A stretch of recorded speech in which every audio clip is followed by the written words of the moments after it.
په دې سواد کې طالب وو ما مدرسې ته راغی 2 درجې سبق وی ابه سبق پرې خو چا ورته وی چې دا ولې پرې خو مړ نه کوي مړ عمل کوا علمونه مکوا بس مولا نو څوري باغ عمل کوا ذکر کوا تلاوت کوا سره تسبیح کوا دا علم دی نو دا پورا دی نو راځي دویم شرط دا دی چې عمل بوي دریم شرط دا دی چې دا عمل به د سنت موافق وزړی رګی کوم د تبلیغیانو نه د علماءو نه د مسلمانانو نه زموږ د جانان سنت څه دي چې ډوړې ته کېني پلیټ به پاکای موږ مولان نه پاکو پلیټ زما جانان فرمایي چې په دسترخوان نه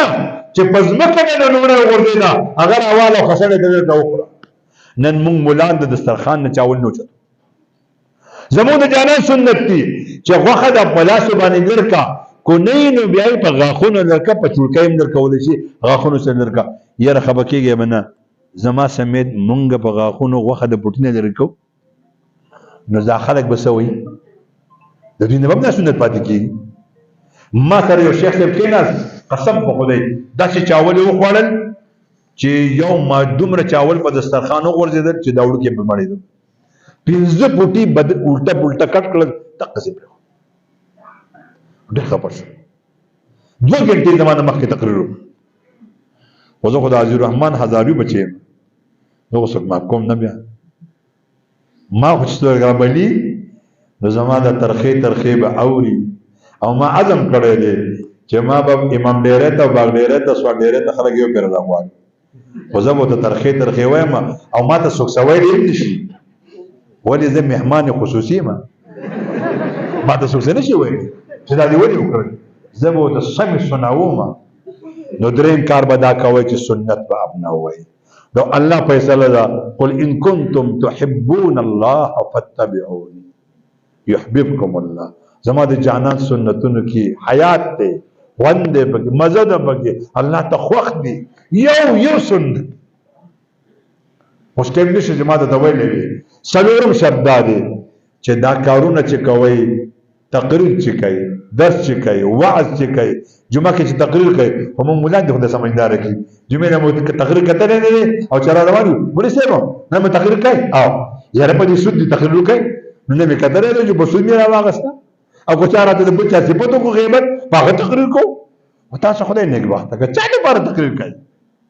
اخلاص پیدا کې بلند من احب لله وابغض لله واعطى لله ومنع لله فقد استكمل الايمان جستا کړه وړه د اخلاص نه ډکوي دا عمل علم کامل دی ورنه چې اخلاص پکې نه څه د بار علم کوي زغړ پیر جوړ شم زغړ متقی جوړ شم زغړ لیډر جوړ شم زغړ ایم پی جوړ شم او زغړ قاضي جوړ شم او زغړ محتمم جوړ شم هو خو دې کنه لاړ غش نو قیامت پورې کوم په دغه مولا نو باندې جهنم ګرځي الله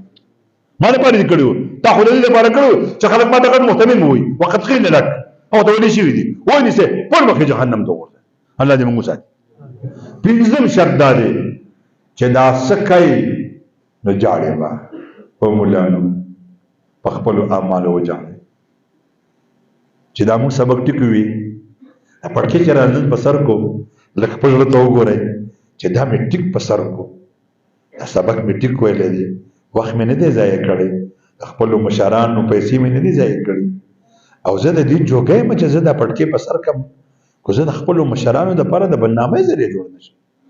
زما زړه استفاده دی ابراهيم عليه السلام اسماعیل علیہ السلام د الله کور جوړي ربنا تقبل منا ارمازیګر علما فرمایي الله دې ویلا عزت کو الله زموږ قبول کړي دا علما مونږ ته وایي تفسیر الرحمن ذکر کړی وفي اختيار التفاعل